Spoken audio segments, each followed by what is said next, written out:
The Motel of Whispering Pines podcast, production by Lynn and Dave. Episode 5, Checking Out of the Whispering Pines Motel. The night at the Motel of the Whispering Pines had already felt a bit off, but Tom and Lucy hadn't expected it to get much worse. They had checked in because it was the only vacancy for miles on a dark, mist-covered road, surrounded by trees that seemed to whisper secrets to each other. But when they stepped up to the counter to check out, the old man was clouded, vacant eyes and a voice as creaky as the floorboards just stared at them.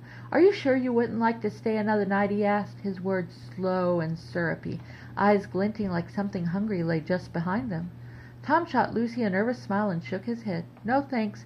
We've got to be somewhere by morning." The old man tilted his head, a faint smile stretching across his wrinkled face. "Well, that's a shame. You see, it seems like there might be some trouble with your car." "What?" Lucy gasped, looking out the window, and her heart sank.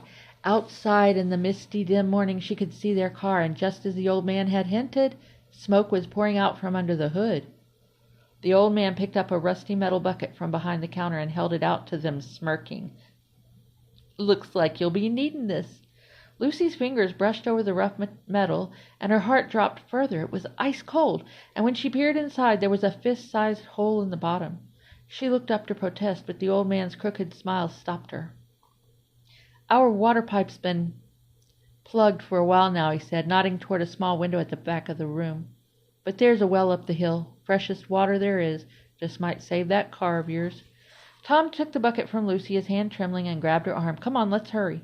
As they ran, the motel seemed to fade into the fog as if it never existed. The trees closed in, their whispers growing louder as the hills loomed in front of them, steeper than it had looked from the parking lot.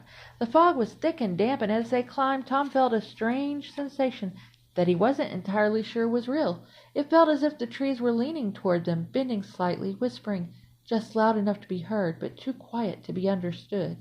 They finally reached the well, a crumbling stone structure half buried in ivy. Tom hastily dipped the bucket, sloshing water over the sides. He pulled it up, only to realize the hole was bigger than he thought. Water gushed out, leaking through his fingers and onto his shoes. "Oh, no, no, no, no," he muttered, gripping the bucket tighter. "Tom," Lucy's voice shook, "we got to get back fast." They turned to rush back down the hill, but Lucy's foot hit a rock, and she sprawled forward. Tom, too close behind her, tumbled over her, dropping the bucket. It flew through the air, spinning wildly, and landed in the mud with a wet, hollow thud. Tom pushed himself up, his face throbbing where he'd landed on it, feeling blood trickling from his nose. "Come on, Lucy," he said, trying to hide his fear, but Lucy wasn't moving. "Lucy," he whispered, his voice barely audible. He saw her hand move slightly, her fingers brushing the ground as if reaching for something. When he looked more closely, he saw it was tangled in roots. Thin, dark roots had snaked out of the ground, wrapping around her fingers, her wrists, and even her ankles. Her wide eyes looked up at him, her mouth opening in a silent scream. "Tom, help me!" He lunged forward, grabbing her hand and pulling with all his might, but the roots only tightened.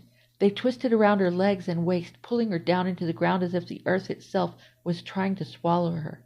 "No, no, no, Lucy!" he screamed, clawing at the roots, his fingers raw and bloody, but they only tightened further, almost seeming to grow thicker with every tug. And then he heard a low, sinister chuckle. He looked up, his heart racing, and there, standing at the top of the hill, was the old man, his face eerily illuminated by a flickering match he was using to light a cigarette. His grin was wide, his eyes glinting with malice. "Well, well, looks like you two really did want to stay another night." The words echoed strange and hollow, as if the trees themselves were repeating them. As Tom screamed, the earth opened wider, swallowing Lucy entirely. The last thing Tom saw before he too was dragged into the ground was the old man's face leaning over him with that same chilling grin. "Now you'll be here forever," the man whispered, his voice soft and sinister, like the whispering trees all around.